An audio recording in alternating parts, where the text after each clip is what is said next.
Start ചെയ്യാം.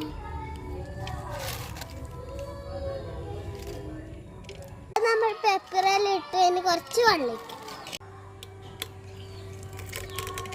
അപ്പോൾ നമ്മൾ നല്ലോണം മിക്സ് ചെയ്തിട്ടുണ്ട്. ഇനി നമ്മൾ അടുപ്പത്ത് വെച്ചിട്ട് അവിടെ മാറ്റി വെക്കണം. അപ്പം നമ്മൾ വെച്ചിട്ടുണ്ട്. ഇനി നമുക്കൊന്ന് ഇത് മൂടി വെക്കാം. ഇപ്പം കുറച്ച് സമയമായി, ഒരു മണിക്കൂറായി. ഇനി നമുക്ക് ഇത് ആവിനൊക്കെ എടുക്കാം. അടിപൊളി ടേസ്റ്റാണ്. എനിക്ക് തിന്നാൻ തോന്നുന്നു, പക്ഷെ ഇത് ആവിനൊക്കെ കൊടുക്കാം. ഫസ്റ്റ് കളിക്കി കൊടുക്കാം.